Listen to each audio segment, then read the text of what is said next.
안녕하세요 여러분. 코로나에서 살아 돌아온 벨쌤입니다.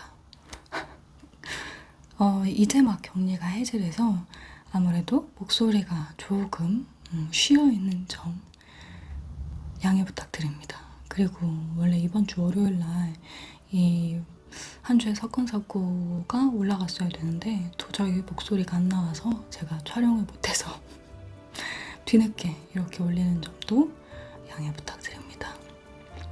시작해보죠. 매주 월요일 범죄 심리학자가 정리해주는 한 주의 사건 사고, 그 속의 심리를 들려드립니다. 유튜브 아르고 심리, 네이버 오디오북 심리학자의 한 주 범죄 일기를 통해 들으실 수 있습니다. 구독, 좋아요, 알림 설정, 땡스로 아르고 심리를 응원하실 수 있습니다. 2022년 7월 둘째 주 심리학자의 한 주 범죄 일기, 40대 배우를 향한 가정폭력 사건과 악질, 모녀, 갑질 사건에 대해서 알아봅니다. 6일 YTN, KBS 등에 따르면 서울 서부지검은 지난달 28일 살인미수 혐의로 30대 A씨를 구속 기소했다고 밝혔습니다. A씨는 지난달 14일 오전 8시 40분 서울 용산구 이태원동 자택 앞에서 자녀를 등교시키던 아내 B씨를 향해서 흉기를 여러 차례 휘둘러 살해하려 한 혐의를 받습니다. 살인 미수죠. A씨는 범행 전날인 13일 오후 11시 40분 B씨가 자기가 가정폭력을 당하고 있다고 신고를 했습니다. 그래서 출동한 경찰은 A씨를 집에서 나가도록 했죠. 퇴거 명령. 1시간 뒤인 14일 오전 1시 정도에 B씨는 남편이 베란다를 통해서 집에 또 침입을 하려고 한다고 두 번째 신고를 했습니다. 그리고는 44분 뒤쯤 남편이 극단적인 선택을 할 것 같다면서 또다시 경찰에 신고를 했어요. A씨를 찾아 나선 경찰은 오전 2시 정도 자의로 피를 흘리고 있는 그를 발견해서 병원으로 이송을 합니다. 그런데 A씨는 병원에서 치료를 마친 후 불과 몇 시간 만에 흉기를 구매하고 다시 집을 찾았고요. 아침까지 B씨를 기다렸다가 범행을 저지른 것으로 판단되고 있습니다. A씨는 출동한 경찰의 현행범으로 체포된 뒤 구속된 상태예요. 굉장히 집요하게 피해자를 공격한 가정폭력 사건인데요. 저는 올해 수원 중부경찰서에서 가정폭력 가해자 상담을 재능 기부로 하고 있어요. 사실 가정폭력 사건은 제가 진짜 심각한 사건의 피해자만 늘 봐왔어서 저도 이런 가정폭력으로 인한 칼부림이나 심각한 수준의 사건만 있는 줄 알았어요. 그래서 처음에 이거를 재능 기부로 하겠다고 이야기를 했을 때 안 하고 싶었어. 왜냐면 약간 충동 조절이 안 되고 공격적인 사람일 거라고 생각을 했기 때문에 앞뒤 안 가리고 뭔가 사건에 대해서 묻다가 화가 나면은 나를 공격할 수도 있겠다. 아무리 진수이실이더라도 바로 밖에 경찰이 있는 건 아니니까 공격을 당할 수도 있겠다라는 생각 때문에 처음에는 진짜 많이 주저했었어요. 그런데 상담을 하는 사건의 경우에는 가정폭력이 대체로 가해자랑 피해자가 명확하지 않은 사건들이었습니다. 그래서 그렇게 무서운 생각은 들지 않아요. 이게 무슨 얘기냐? 예를 들어볼게요. 배우자 중에 하나가 과도하게 막 집요하게 말이나 이런 것들로 사람을 힘들게 하는 사람이에요. 근데 평소에는 그 사람의 배우자가 참았어. 참다가 정말 미치겠는 거야. 그래서 너무 화가 나가지고 두루마리 휴지를 그 사람한테 던졌어요. 그랬더니 이제 신체적인 공격으로 넘어간 거잖아요.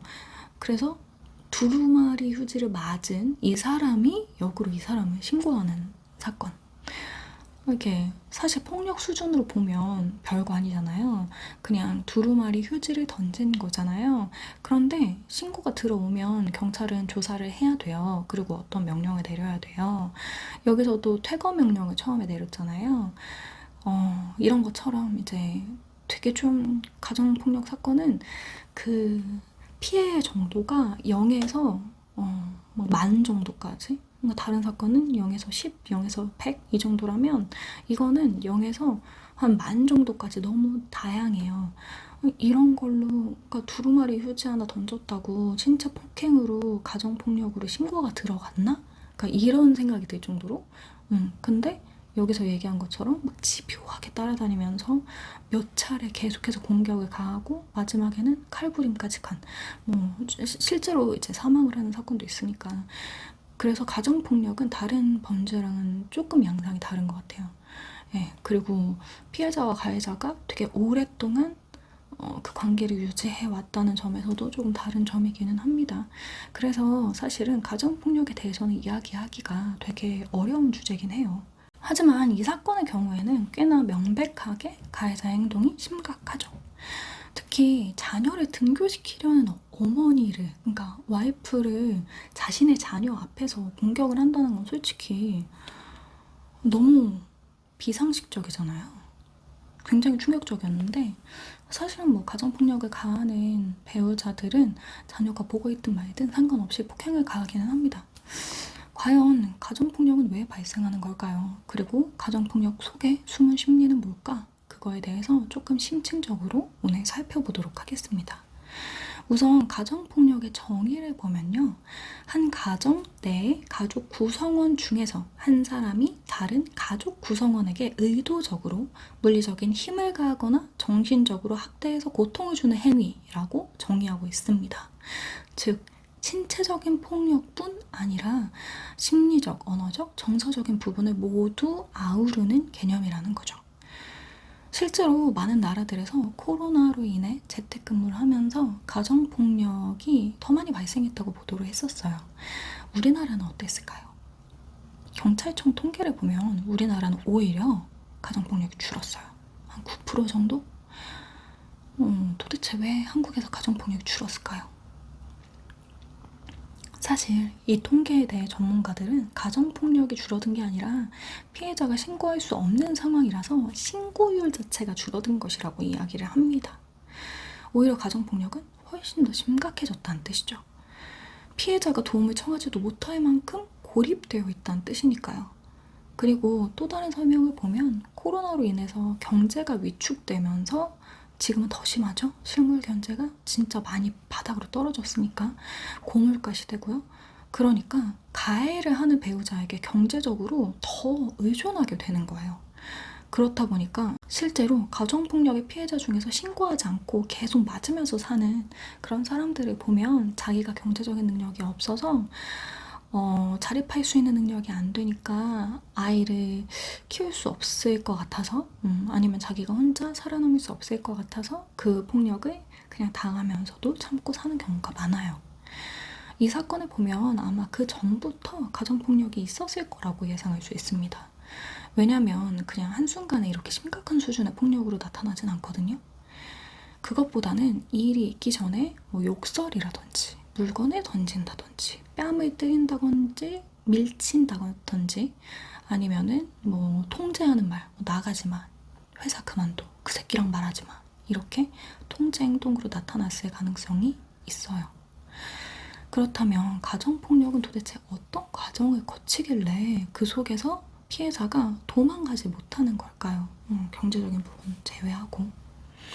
피해자를 만나서 면담을 하다가 진짜 당황스러웠던 적이 있어요. 어느 때냐면 피해자가 차라리 때려주면 좋겠어요 라고 말했을 때였어요. 진짜 만났는데 얼굴이 엉망진창이야. 막 두개골 막 함몰되고 막 눈에 흰자 없이 막 시뻘겋고 핏줄 터져가지고 난리도 아닌데 차라리 나를 때리면 마음이 편하다고 하는 경우가 있어요. 일단 맞으면 긴장은 풀어도 되니까 어차피 맞을 거라면 빨리 맞고 마음이라도 좀 편해지면 좋겠다고. 이런 피해자의 마음을 설명하는 범죄 심리학 이론 중에서 학대 악순환 3단계라는 이론이 있습니다. 첫 번째 단계는 긴장 형성 단계예요. 곧 맞을 것 같다라는 느낌이 드는 단계. 이때 피해자의 목표는 최대한 덜 맞기. 그래서 피해자는 평균적인 수준보다 그날 좀 적게 맞잖아요. 그러면 오히려 가해자에게 고마움을 느끼기도 해요. 그리고 폭력의 정당화나 합리화를 합니다. 주로 이 합리화는 가해자도 때리면서 하는 부분이 있는데요. 때리면서 자기가 너를 왜 때리는지, 그리고 그 이유를 이야기하는 가해자들이 많아요.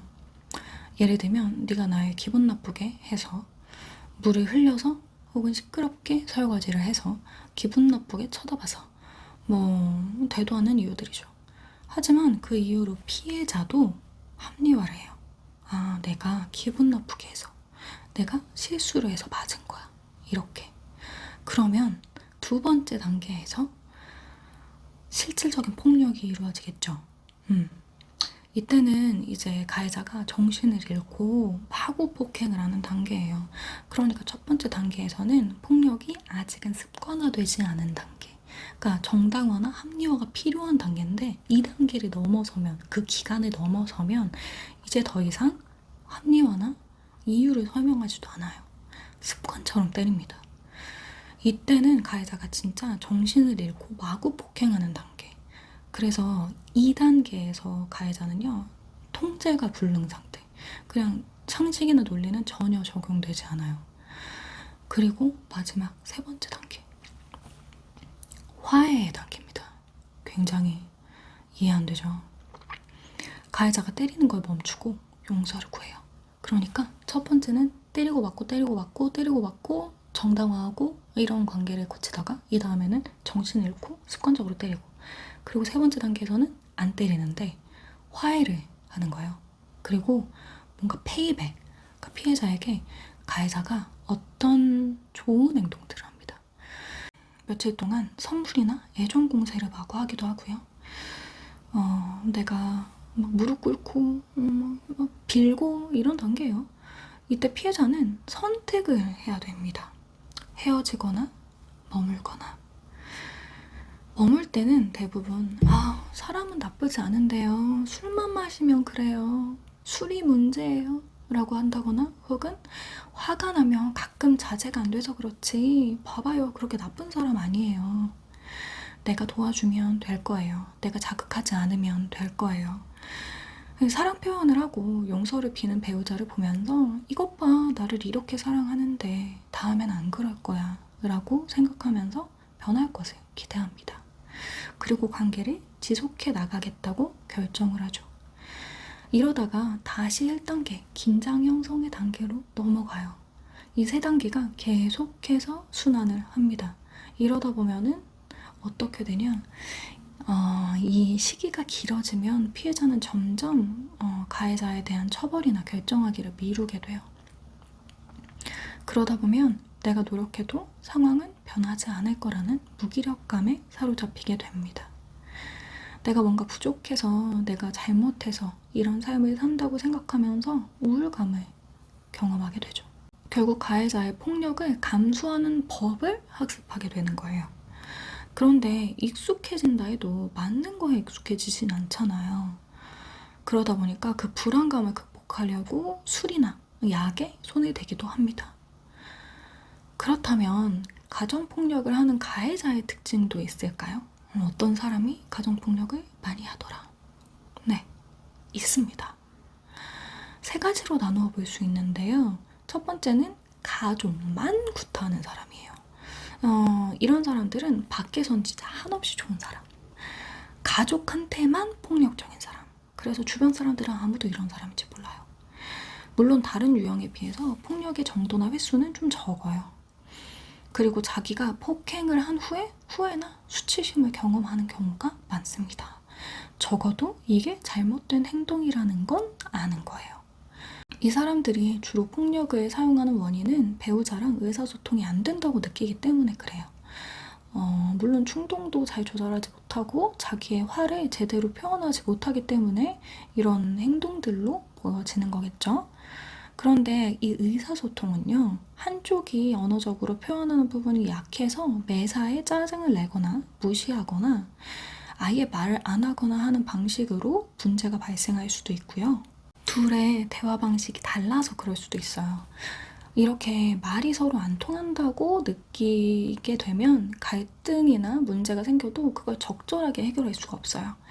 이렇게 언어적인 갈등이 심해지면 공격도 더 잦아지고 심해집니다. 예를 들면 한 사람은 좀 생각을 하고 나서 생각이 정리되면 이거에 대해서 얘기를 하고 싶어 하는 사람이 있고, 다른 한 사람은 지금 당장 그 문제를 해결해서 이 갈등을 해결하고 싶어 하는 사람이 있어요. 그런데 이거를 서로 배려하면서 좀 조정해 나가지 않으면 둘 중 한 사람은 이렇게 난폭한 행동을, 공격적인 행동을 보일 수도 있는 거예요. 예를 들면, 야, 지금 내가 해결하자고 했잖아. 내가 미안하다고 했잖아. 그럼 너도 내 사과 받아줘야 되는 거 아니야? 지금 너 나 무시해? 이렇게 될 수 있는 거죠. 근데 상대방은 지금 당장 내가 감정을 추스릴 수 없고 그냥 시간이 필요할 뿐인데, 이 타이밍이 다르면 갈등이 생길 수도 있죠. 아니면 대화 방식 자체가 좀 공격적인 사람이 있을 수도 있어요. 제가 연인이나 부부들이 싸움을 해야 하는 좋은 방식에 대해서 올려놓은 영상이 있습니다. 그 영상을 보시면 아실 텐데, 다 너 때문에 그래 라든지, 아니면은 그냥 네가 뭘 안다고, 이런 식의 대화를 하는 사람들이 있어요.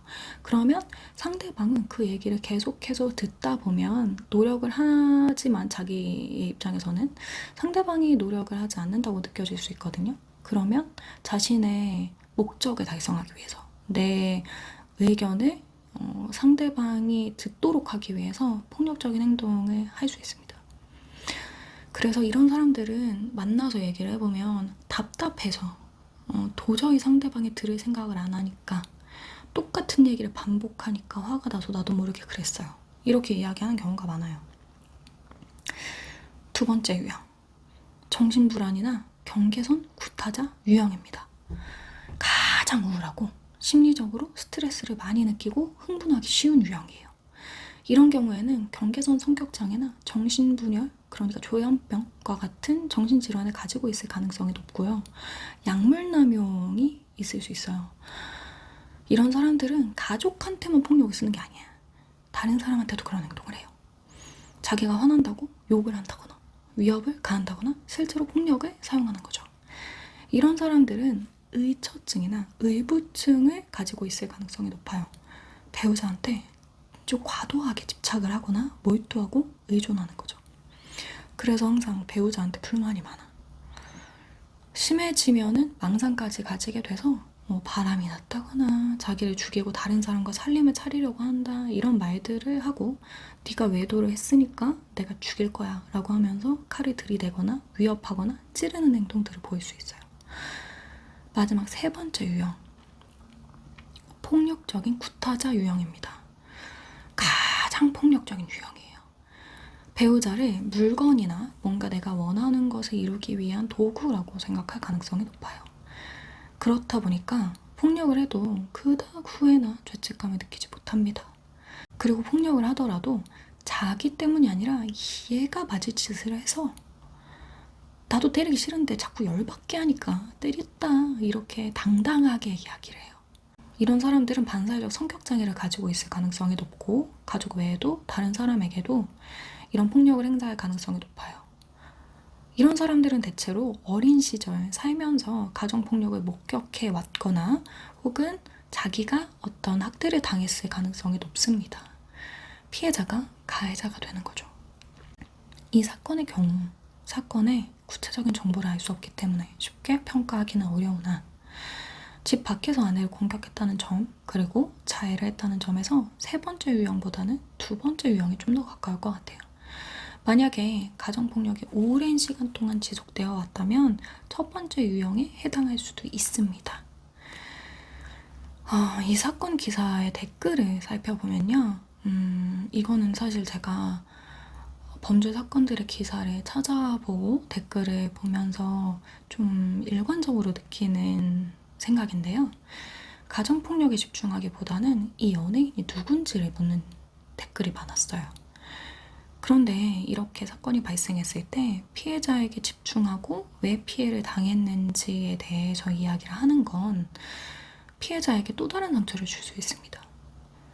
그래서 범죄 사건에서는 가해자에게 집중하고 피해자에게 피해 책임을 묻지 않는 그런 사회가 됐으면 좋겠다라는 생각을 해봤습니다. 두 번째 사건은 최악, 악질의 갑질 사건입니다.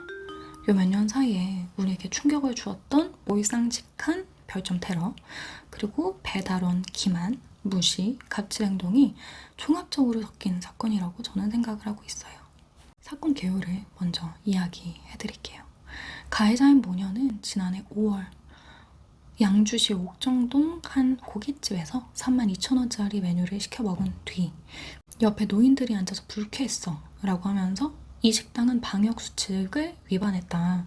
신고하면 벌금 300만 원이다 라고 위협을 하면서 식당 주인을 협박했어요. 그리고는 모녀 중에 모친 A씨는 돈 내놔, 너 서방 바꿔, 과부냐? 가만두지 않는다 라고 하면서 욕설과 협박을 했습니다.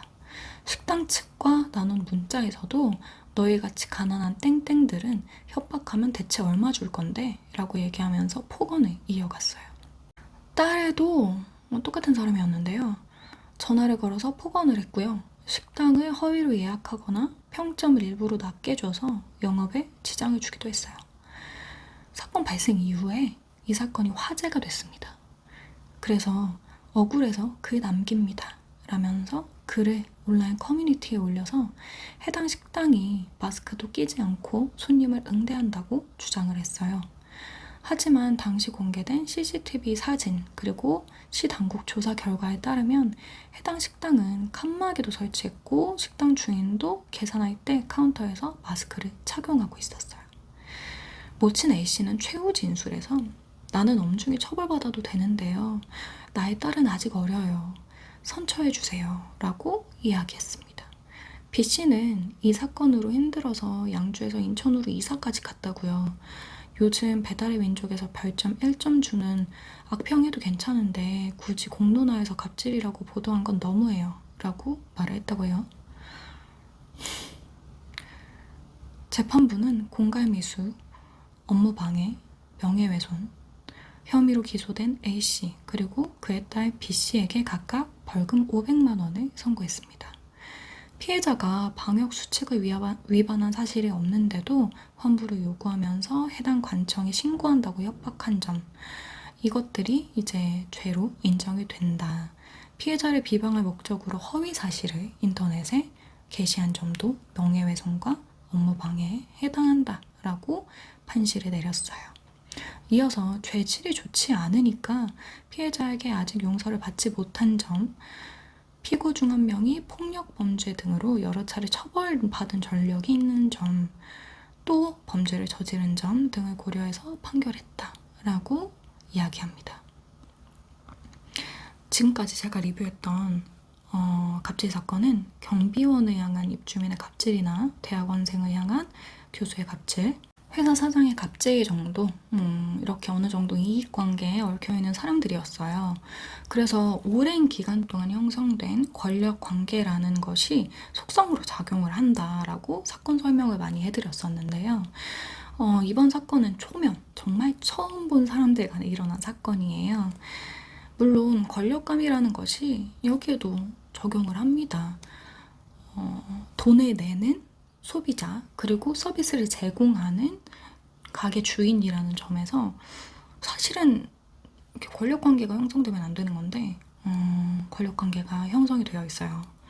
그리고 단발적인 사건으로 끝날 수 있는 건데도 가해자가 커뮤니티에 글을 써서 올리고 별점 테러를 하고 지속적으로 괴롭힘을 한 사건, 그리고 단독으로 한 게 아니라 딸이랑 같이 이런 짓을 했다는 점, 이것들이 과거 사건들이랑 좀 달랐어요. 더 좀 어이가 없었던 것 같아. 저의 과거 컨텐츠를 보지 못하신 분들도 있을 테니까 제가 갑질에 숨어있는 권력이라는 심리가 우리에게 어떠한 영향을 주는지 간단하게 리뷰를 해보려고 합니다. 일단 첫 번째는 자기 일상에서 박탈된 인정 욕구나 통제 욕구가 이 갑질의 기저에 숨어있을 수 있어요. 예를 들면 나는 여기서는 이제 완전 왕처럼 대우받아야 함에도 불구하고 자꾸 그런 대우를 해주지 않는 거예요. 근데 이 식당 외에서 그냥 자기가 사는 삶에서 그래. 그러니까 나는 100점짜리야. 나는 진짜 너무 훌륭해. 근데 사람들이 나를 잘 인정해주질 않아. 나의 서비스에 사람들이 그 정도로 만족하지 않아. 아니면 내가 노력을 했는데도 저 사람처럼 잘 살지 못해. 이런 생각이 있으면 상대적으로 권력이 낮은 사람, 괴롭히고 내가 원하는 대로 하게 만듦으로써 내가 얻고자 하는 인정 욕구나 권력 욕구를 대리 만족하는 거예요. 그런데 내 맘대로 안 해주네. 내가 시키는 대로 안 해. 그럼 맞아야지. 그러면 이런 불리함을 당해야지. 내가 너보다 강한 사람이니까. 나는 그럴 권리가 있고 넌 내가 시키는 대로 해야 돼. 이런 생각이 있는 거죠. 물론 폭력 전과가 있다는 거를 들어봤을 때 좀 충동성의 문제도 있고, 원래 사건 외에도 이제 갈등이 생기면 뭔가 공격적이고 폭력적인 방법으로 문제 해결을 해왔던 것으로 보여요. 그리고 그런 것들을 많이 학습했을 거라고 생각을 합니다. 근데 거기에 플러스, 그러니까 내가 왕처럼 군림해야 되는데 세상에 그렇게 못 사는 거예요. 그러니까 그냥 그 순간순간 내가 상대방보다 절대적으로 권력이 있다고 느껴질 때 그 권력을 마구 휘두르는 거죠. 말도 안 되는 이유로. 여기서도 마찬가지였어요. 처음에는 옆 테이블에 할머니 할아버지가 앉아가지고 기분 나빠가지고 돈 못 내겠어 이렇게 얘기했잖아요. 이게 얼마나 황당한, 말도 안 되는 거예요. 이렇게 자신이 원하는 권력욕이나 인정욕구를 얻기 위해, 대리만족을 하기 위해, 채우기 위해서 이런 갑질을 하는 경우가 있습니다. 두 번째는 사회적 불안이 상승할 때 갑질은 증가할 수 있어요. 지금과 조금 잘 일맥상통한 부분이 있는데요. 남을 통제함으로써, 그러니까 내가 그 사람이 내 명령을 따르고 싶든 따르고 싶지 않든 간에 내가 원하는 대로 요구하고 그 사람이 그거를 들어주었을 때 내 세상에서 찾지 못하는 안정감을 찾을 수 있는 거예요. 인종차별도 역시 비슷한 맥락인데요. 내가 지금 코로나로 인해서 너무 불안해. 예를 들면 지금 아베가 총 맞아가지고 일본이 좀 난리죠. 그랬을 때 지금 계속 나오고 있는 뉴스가 그거예요. 총을 쏜 암살범은 한국 사람이 아닙니다. 그런데도 불구하고 일본 내에서 혐한, 한국인의 혐오에서 나타나는 범죄나 폭력 사건들이 증가할 수 있으니까 조심해라 라는 기사가 나오죠. 마찬가지입니다. 인간이 좀 아노미 사태, 그러니까 세상이 불안정하면 안정을 찾기 위해서 이런 공격적인 행동들을 하게 돼요. 그러면서 나는 안전해, 남들보다 강력한 위치에 있으니까, 이런 생각을 하게 된다는 거죠.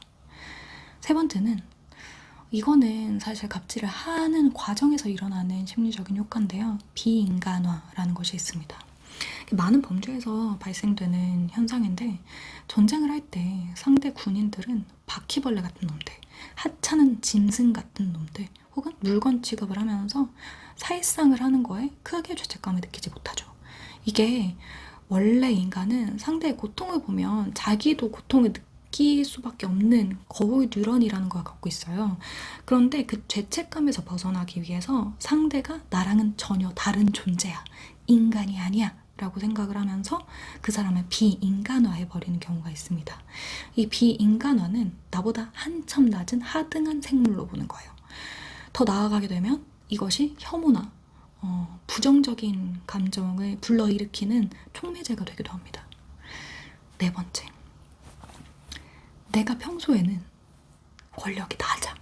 그런데 밥을 사 먹으면서 저 사람이 나한테 서비스를 하고 뭔가 이렇게 하니까 상대적으로 갑자기 권력감을 확 느껴버린 그런 경우. 이럴 때는 공감 능력이나 조망 수용 능력이 떨어져요. 이게 뭐냐 설명을 드릴 건데, 조망 수용은 내가 어떤 행동을 했을 때 저 사람의 감정을 내가 좀 예상할 수 있는 거예요. 내가 이런 말을 했을 때 저 사람에게 상처가 되겠지? 그럼 이 말을 하지 말아야지 라고 하는 조망 수용 능력. 과연 이런 짓을 한 이 모녀는 평소에 자신의 삶에서 충분한 권력감을 느끼고 있었을까? 저는 그렇지 않다고 봅니다. 그래서 사회에서 맨날 누군가의 아랫사람으로 뭔가 서비스를 주고 굽신굽신하는 그런 삶을 살다가 이런 서비스를 주는 자기보다 권력이 낮다고 느껴지는 그런 사람을 만나게 되면 나의 지위가 떡상을 하는 겁니다.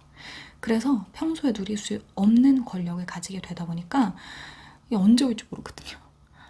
나는 또 이 권력을 언제 또 누리게 될지 모르거든요. 그러니까 마구 즐기는 겁니다. 힘을 마구 휘둘러 그래서 사회심리학 연구에서도 이런 연구 결과가 꽤 많이 나오거든요. 권력이 평소에 없던 사람이 갑자기 권력을 쥐게 되면 더 성차별적이고 좀 성희롱을 하는 말을 많이 한다거나 더 공격적으로 변한다거나, 그리고 죄책감을 덜 느낀다거나 공감 능력이 떨어진다거나, 이런 연구들이 많이 있어요. 그런데 저는 이 사건을 보면서 꽤나 다행스러운 점을 발견합니다. 한국 사회가 이런 갑질에 신물이 났다는 점이에요. 그래서 이제 여론이 자정작용을 꽤 해주고 있는 것 같습니다. 기사의 내용을 보면 가해자도 어느 정도 의식을 하는 걸 볼 수 있죠. 너무 악의적으로 얘기했다라든지, 그러니까 여론의 눈치를 보는 말들을 했단 말이에요. 이게 진짜 너무 치사한 건데, 만약에 이게 이슈가 되지 않고 사장님이 꿇고 들어갔으면 이 모녀는 자기가 맞는 일을 했다고 생각하고 돈 안 내고 그냥 나왔을 거예요. 처벌도 받지 않았을 거고. 그리고 또 다른 행동에서 또 똑같은 행동을 했겠죠.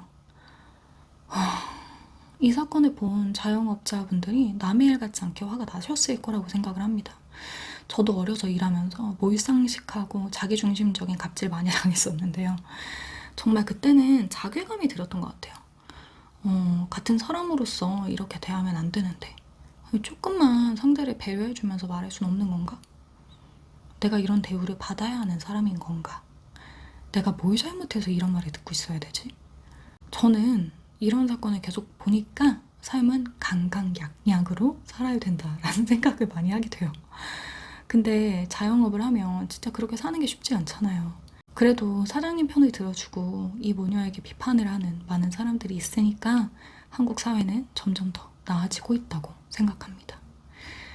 자, 오늘은 가정폭력과 갑질 사건에 대해서 이야기해봤습니다. 부정적인 사건을 왜 매주 다루는 것인가?